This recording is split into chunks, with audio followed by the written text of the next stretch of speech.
El que tenga oídos para oír, que oiga en esta noche. Vengo a decirte de parte de Dios que hay un nuevo comienzo. Y antes que la lámpara se apague, Dios te va a hablar y te va a decir: lo que he puesto en ti, iglesia, lo multiplicaré.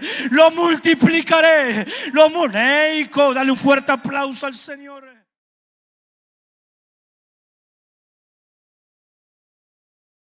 Y yo quiero hablarte de eso. ¿Por qué? Porque Dios me habló en estos días de algo muy especial.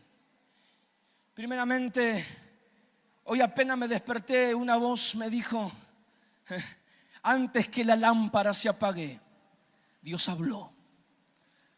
Yo, ¿cómo? Y me quedó claro, es el libro de Samuel. Yo, claro, el llamamiento de Samuel. Bueno, me quedé con eso en mi espíritu. Ministramos acá a la mañana. Y Dios, mientras yo estaba caminando, yo comencé a decir algo que Dios me estaba diciendo, que era: habrá un tiempo nuevo. Habrá un tiempo nuevo. Y sinceramente yo estaba caminando y sentí algo tan fuerte y no podía sacarme de la mente esa frase: habrá un tiempo nuevo. Sabía que Dios estaba hablando para la iglesia. Pero bueno, tenía que hacer la prédica. Yo, bueno, voy a armar unos textos de, no sé si hablar de Samuel, de Ana, de Elí, el sacerdote, no sabía. Pero cuando uní estas dos frases, me di cuenta de lo que Dios estaba diciendo.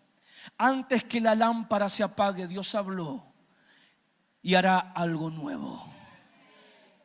Así que el mensaje de hoy yo lo titulé: antes que el 2020 se apague.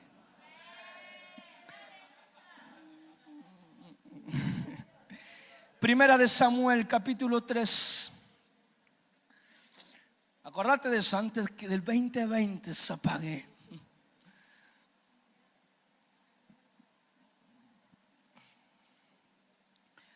Samuel, que es el origen de esta palabra. Dice: el joven Samuel, 3:1, ministraba a Jehová en presencia de Elí, y la palabra de Jehová escaseaba en aquellos días. No había visión con frecuencia. Y aconteció un día que estaba Elí acostado en su aposento, cuando sus ojos comenzaron ¿a qué? A oscurecerse, de modo que no podía ver. Samuel estaba durmiendo en el templo de Jehová, donde estaba el arca de Dios. Y antes que la lámpara de Dios fuese apagada, Jehová llamó a Samuel. Y él respondió: heme aquí. Hasta ahí nomás. ¿Cuál es el contexto y el trasfondo? Primeramente, toda cosa nueva que Dios va a hacer surge de un clamor. La vida de Samuel fue gestada en un útero estéril. Una vez leí un libro que me encantó el título de un capítulo que decía: el clamor de un útero estéril. Y hablaba de Ana. Ana era la mamá de Samuel, y ella no podía concebir y dar a luz hijos, y estaba casada con Elcana. Y Elcana estaba afligido porque no podía tener herencia, no podía dejar su herencia a un hijo. Entonces eso le afligía a Ana, y él dice la Biblia que él le daba ofrendas, y Ana llevaba al templo e intentaba agradar a Dios en todas las cosas. Y de repente Ana no aguantó más. ¿Saben? Esos momentos que no aguantas más y necesitas que Dios haga algo. ¿A cuánto le ha pasado? Y voy a decir: necesito que Dios haga algo, si no me voy a morir. Hay hombres que se cierran en su cuarto y dicen: yo no salgo hasta que Dios no me hable. Y si Dios no me habla, me voy a morir aquí adentro. Tremendo, son casos extremos de fe. Y Ana fue así y comenzó a sentir algo en su interior y quería un hijo. Y fue al templo y comenzó a llorar y a derramar lágrimas y comenzó a clamar y a gemir. Y dice la Biblia que ella salían de su boca como palabras indecibles, gemidos, alaridos. Esto no es una oración normal. Esto no es que Ana decía: Señor, por favor, en nombre de Jesús te pido que me regales un hijo, por favor, Señor, amén, amén, amén. No, estaba gimiendo, quizás ni decía palabras, pero la Biblia dice que antes de que la palabra esté en tu boca, Dios ya conocía la petición de tu corazón. ¿Qué es clamor? El clamor es gemir indecible, gemidos indecibles. La Biblia dice que el Espíritu Santo en nosotros produce gemidos indecibles. Yo he sentido ese gemir indecible. que no hay lugar para las palabras, solo son lágrimas y a veces gritos. Recuerdo una vez, había un video que vi en África, parte de África. Había una multitud de gente, de personas ahí. Y de repente había como un ambiente de clamor. Todos estaban tirados en el suelo, postrados ante Dios. Y cuando una iglesia se doblega ante Dios, es más poderosa que un ejército. Y estaban clamando y de repente una se para y comienza a gemir y a hablar en lengua y a orar en el espíritu. Y entre todo lo que decía comenzó a salir esto y decía: Jesus, we want you to visit our land. We want you to visit our land. La traducción es: Jesús, queremos que visites nuestra tierra. Jesús, queremos que visite nuestra tierra. Y ella decía: hay un clamor de medianoche. Hay un clamor. Hay gente que está clamando por la manifestación de los hijos de Dios. Necesitan ver algo de parte de Dios. Y eso trae resultados poderosos. El clamor se hace aquí en la tierra, pero choca el mundo espiritual y vuelve a la tierra con resultados. Wow. Ana decía: Señor, dame un hijo. Un hijo. Rebeca le dijo a su esposo: dame un hijo, me muero. Oh. El esposo dijo: amén, dijo. Pero ¿por qué esa ansiedad? ¿Por qué? Porque las que no tenían hijos eran menospreciadas, eran infértiles para el pueblo, eran personas que no podían tener ¿cómo decirlo? Como en su vida la hacían a un costado aquellas que no producían.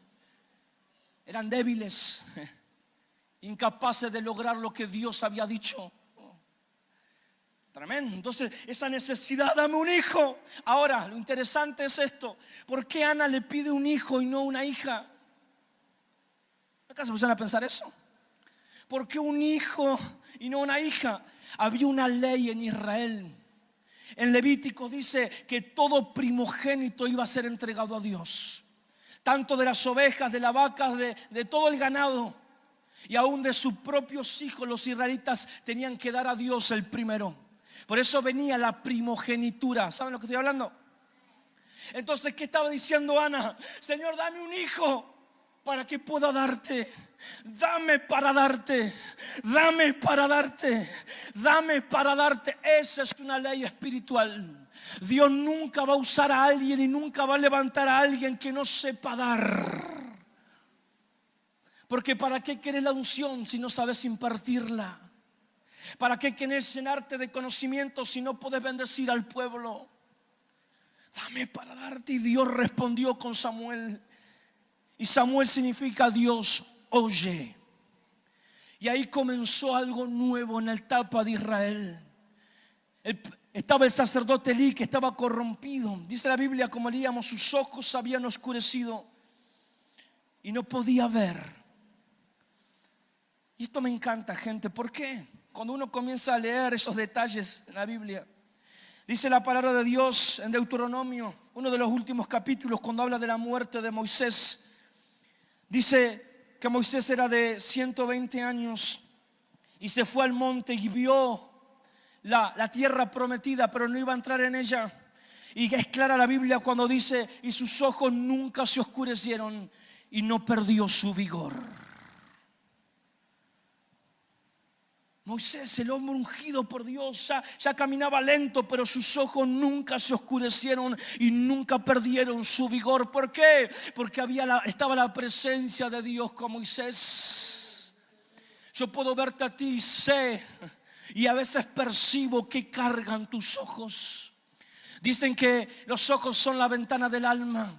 Uno puede darse cuenta cuando uno está entristecido, cuando uno está alegre y contento, cuando uno está lleno del poder de Dios o cuando no. Mira que está al lado tuyo y decirle: te estoy viendo, decirle. ¿Qué me dicen tus ojos? Pero acá al sacerdote Elí se le estaban oscureciendo. ¿Por qué? Esto simbolizaba que él había perdido la visión, tanto terrenal como espiritual.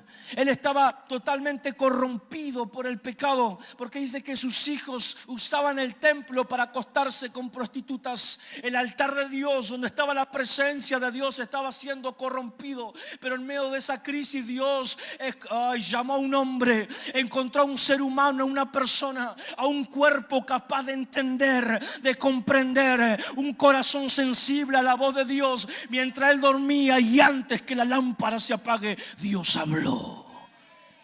Que esa voz te alcance antes que termine este año. Que esa voz te alcance, iglesia. Si tan solo entendiéramos qué es lo que produce la voz de Dios.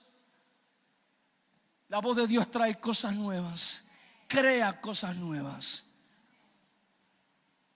Dice la Biblia: en el principio creó Dios, Génesis 1, los cielos y la tierra estaba desordenada y vacía, y el Espíritu de Dios se movía sobre la faz de las aguas.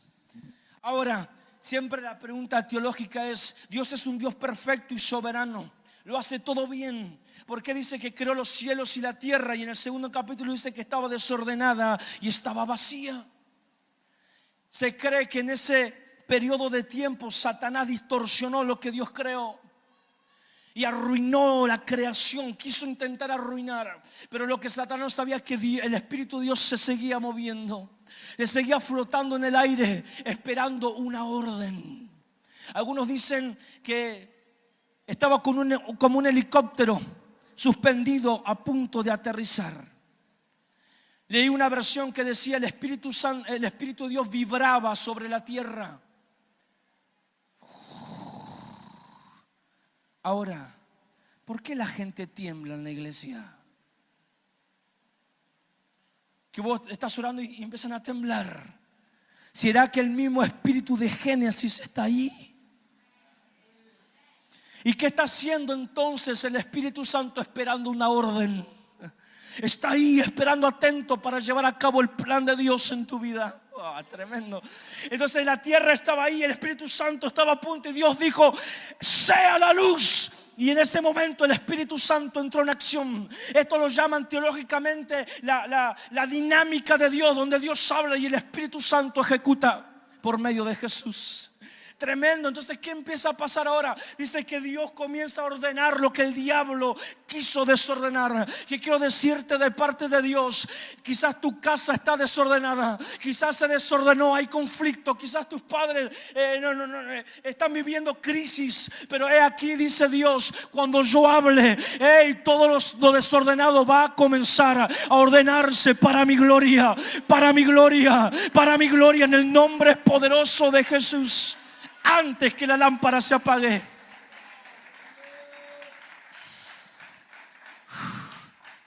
Antes que la lámpara se apague. Y comenzó el nuevo comienzo de la creación. Gloria a Dios. Tremendo. El profeta Elías, un hombre de Dios, lo tocábamos el otro día. Usado tremendamente por Dios. Dice que hizo descender fuego del cielo en un altar. Había 400 profetas de Baal y él los mató a todos en el nombre de Jehová. Pero dice que una mujer se levantó y lo amenazó. Y siempre digo esto, que las mujeres son bravas.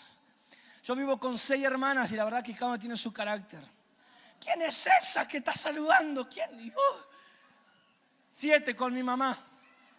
Y además son terribles porque claro, uno hace algo y si me ve mi hermana le cuenta a mi mamá. Y se cuentan todo entre todas. Y me agarran después todas. ¿Son así o no son así, varones? Son así, pero bueno. Y esto le pasó a Elías. Dice que una mujer lo amenazó. Dijo: mañana tendré tu cabeza. Y él tuvo miedo y se fue a esconder a una cueva en el desierto. Dice que se tiró en un árbol. Fíjense en esto. Se tiró en un árbol y dijo: ay, Señor, mátame. Mátame, yo no quiero vivir más. Ya cumplí todo lo que tenías para mí, mátame. Dice la Biblia que Dios mandó un ángel que lo alimentaba. Y el tipo se quería morir. ¿Cómo somos a veces, no? Vemos la provisión de Dios a diario y no valoramos lo que Dios nos da. Dios no te dejó faltar nada, pero aún tu corazón sigue sin entender lo que Dios tiene para ti. Y ese fue, se escondió en una cueva y dijo: acá Dios no me va a encontrar. Y de repente, hey Elías, ¿qué haces aquí? Y me encanta imaginarme eso, que Dios estaba dentro de la cueva esperando a Elías. ¿Qué haces acá? Vos tenés que estar profetizando. ¿Qué haces acá? Y dice: no, hay una mujer, me quiere matar. Y dice que hubo un silbo apacible. Repetí conmigo: silbo apacible.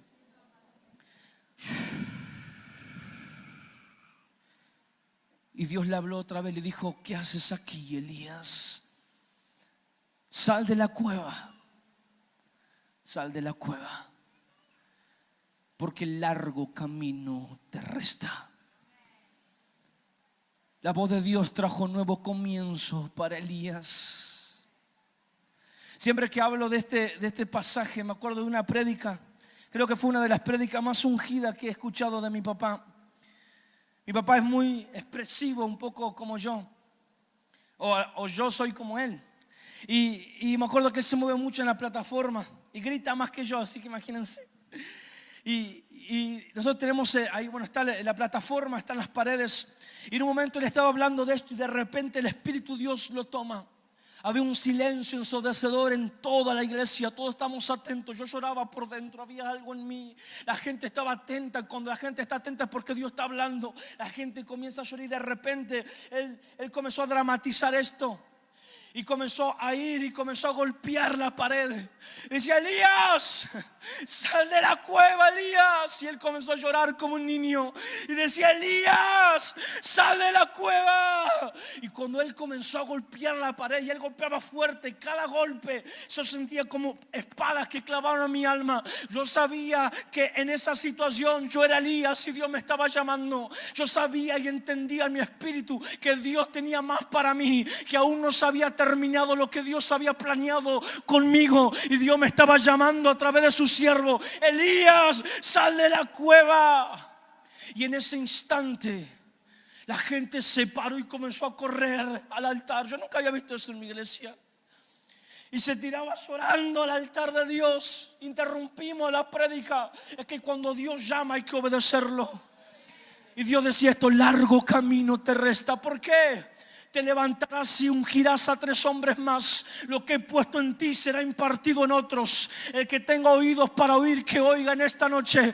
Vengo a decirte de parte de Dios que hay un nuevo comienzo. Y antes que la lámpara se apague, Dios te va a hablar y te va a decir: lo que he puesto en ti, iglesia, lo multiplicaré. Lo multiplicaré. Dale un fuerte aplauso al Señor.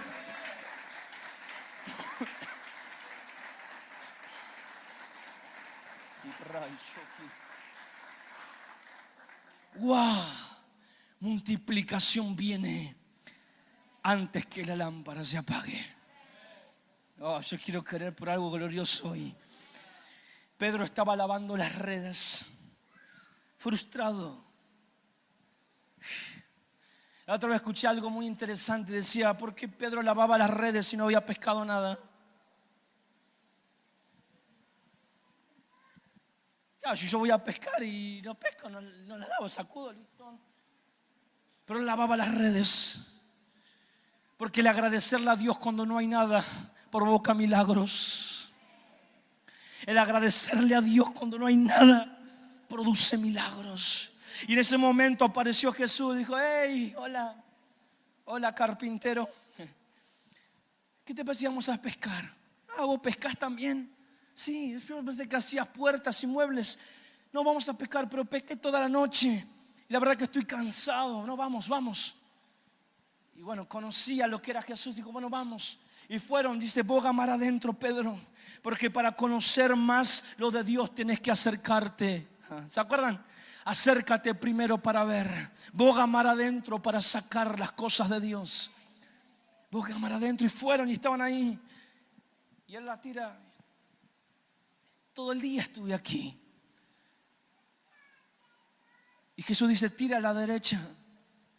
Pero yo me pongo a pensar en Pedro, ¿no? Una vez los hombres son un poco orgullosos. ¿Qué me va a enseñar este?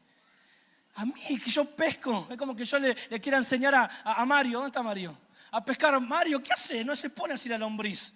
Mario va a decir, anda a predicar, Ángel, déjame tranquilo. ¿Por qué? Porque Pedro sabía de pesca, pero bueno, le hace caso. Te dije que, y de repente comenzó a hundirse. Dice que comenzó a jalar y la red se comenzó a romper. Oh, tremendo. Por eso te dice abrir los brazos grandes, porque no te va a alcanzar. Tu red es pequeña. Como siempre dije y lo vuelvo a decir, tendrán que comprar sillas, porque no va a alcanzar. Ay, qué rey. El que está entendiendo, que comienza a creer hoy en el nombre poderoso de Jesús, la red se va a romper. Y dice que comenzó, vengan. Y Rinaiso. Llamen a otra barca, llamen a otra iglesia, que IDD venga, porque acá hay peces, porque acá se está multiplicando lo de Dios. Van a llamar a gente que no conocieron. Gloria a Dios por eso. ¡Guau! Interesante. Pedro, apártate de mí porque soy hombre pecador. Vamos, Pedro, te haré pescador de hombres a partir de hoy. Cuando creías que ya tu vida no tenía valor y estabas fregando redes, hay un nuevo comienzo por causa de su palabra. Por eso Pedro le dijo, más en tu palabra echaré la red. Qué loco, ¿no? Pedro.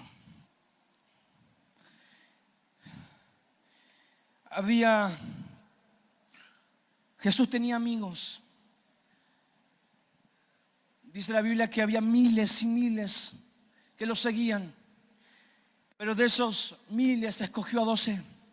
Y de esos 12 escogió a 3 que compartía cosas íntimas, pero a la vez tenía amigos. Y uno de ellos, que no fue parte de los discípulos, pero era amigo de Jesús, se llamaba Lázaro. Y Lázaro nos dice la Biblia de que murió, pero le agarró una enfermedad y murió en poco tiempo. Jesús estaba haciendo una gira por ahí, obrando milagros y señales. Y quizás le mandaron a informar y dijeron, Lázaro está enfermo. Tu amigo Lázaro está enfermo. Jesús dijo, bueno, voy a ir. Pero se extendió la gira, como muchas veces nos pasa. Y siguió predicando y de repente le dan la noticia que Lázaro había muerto. Entonces Jesús pasan 4 días de su funeral, ni siquiera fue al velorio. Y fue y se presentó en la casa. Hola, bendiciones. Y sale una de las hermanas de Lázaro y dice, por tu culpa Lázaro murió. En otras palabras, textualmente la Biblia dice, si hubiese estado aquí mi hermano no estaría muerto. Por tu culpa. ¿Cuántas veces nosotros somos así con Jesús? Creemos que Él no llega a tiempo. ¿Por qué pasa lo que pasa en mi casa? ¿Por qué pasa lo que pasa en mi familia? ¿Acaso Jesús no controla todo? ¿Acaso Jesús no tiene el poder? Si el otro día Ángel oró y los enfermos se sanaron, ¿por qué no se sana ahora?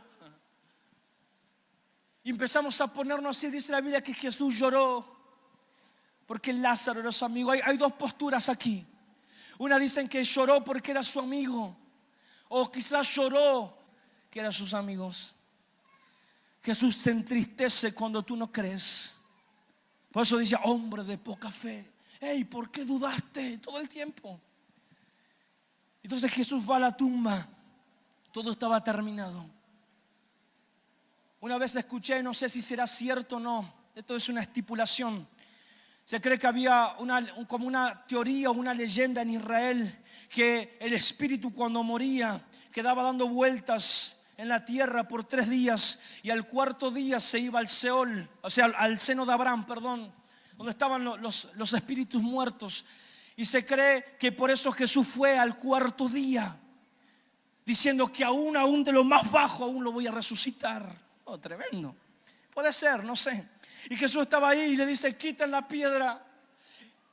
Y la otra hermana le dice, pero Jesús, hace 4 días que está muerto, tiene olor, ya hiede. Jesús la mira con autoridad y le dijo, no te he dicho que si crees verás la gloria de Dios. Iglesia, no te he dicho que si crees verás la gloria de Dios. Wow.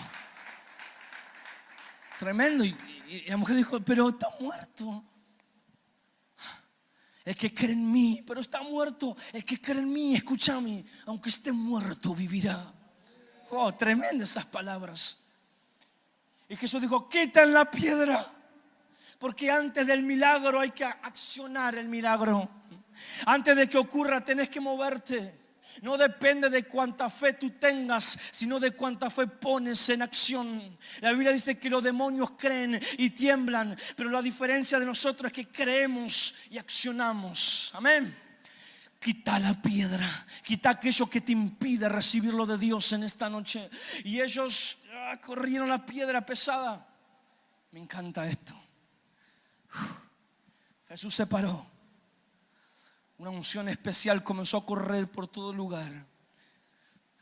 Y la Biblia dice que gritó a gran voz: ¡Lázaro, sal fuera! Y dice que de repente el muerto comenzó a temblar y sus ojos se abrieron y se paró y comenzó a caminar como una momia porque estaba vendado, y salió y la gente se asombraba. Y Jesús dijo: desátenle y déjenlo ir.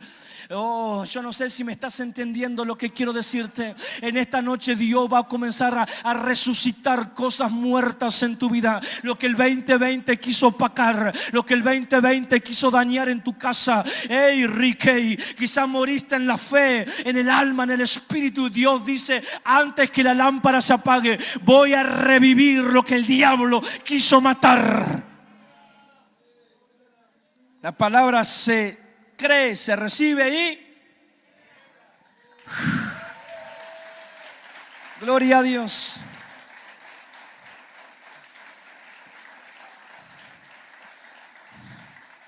¿Sigo o paro? Ya voy terminando. Hay muchos ejemplos. Pablo dice que había sido comisionado por Dios para extender el evangelio. Y Pablo era un hombre visionario, un hombre imparable. Imparable, no le podían parar a Pablo. Le pegaban, lo azotaban, pero él seguía predicando, lo encarcelaban y seguía predicando, enviaba cartas. Pero dice la Biblia que llegó a una ciudad llamada Listra. Y en ese lugar lo rechazaron totalmente y lo apedrearon. Le empezaron a tirar piedras y piedras y piedras. Imagínate eso.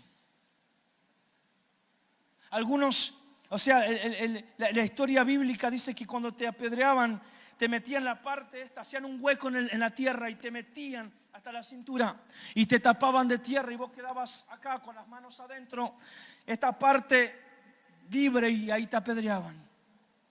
Era así. Y lo apedrearon y creían que estaba muerto. Eso dice la Biblia. Y creyendo que estaba muerto, lo tomaron y lo llevaron afuera de Listra y lo tiraron. Mucha gente es así. En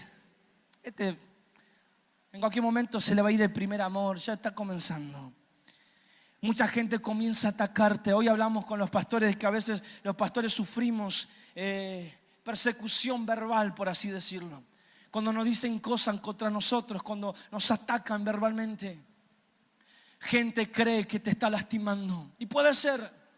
Pero Pablo estaba ahí. Dice que vinieron los amigos, los apóstoles, y estaban ahí. Comenzaron a orar por Pablo. Y Pablo se rehabilitó y comenzó a sanarse. Y de repente dijo: no, yo tengo que volver a Listra a predicar la palabra.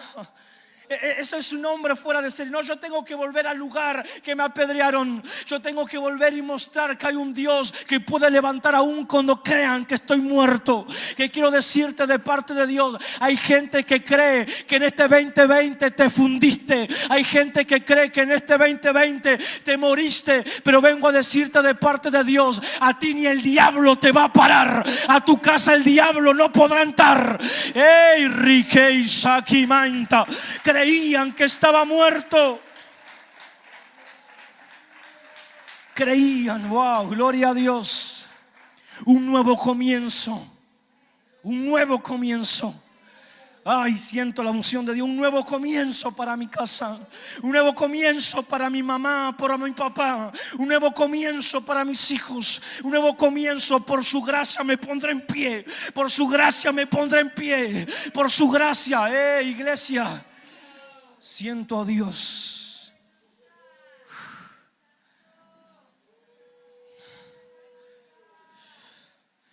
Los que saben hablar en lenguas, hablan en lenguas un ratito. Vamos a orar. Voy a seguir predicando un último punto más, pero hablemos en lenguas. Oremos en el Espíritu y digamos: Señor,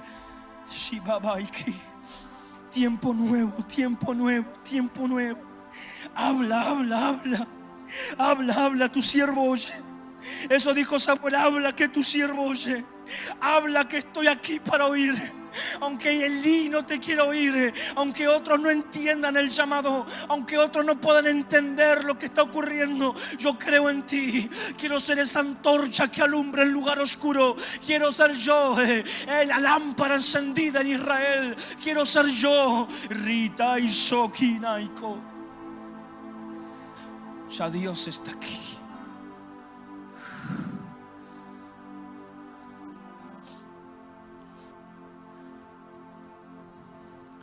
Un centurión dice que su siervo se había enfermado, y aquel hombre envió a unos ancianos a Jesús. Le dijo: ve y dile que mi siervo lo necesita. Uno de mi casa está enfermo, ve y dile que venga el Nazareno. Los ancianos fueron y le dijeron a Jesús: Jesús, hay un hombre que necesita que le hagas un milagro. Su siervo está enfermo en casa y él se lo merece porque tuvo fe para levantar un templo en Israel siendo romano. La fe mueve, trae la voz de Dios. Dice que Jesús dijo: bueno, vamos.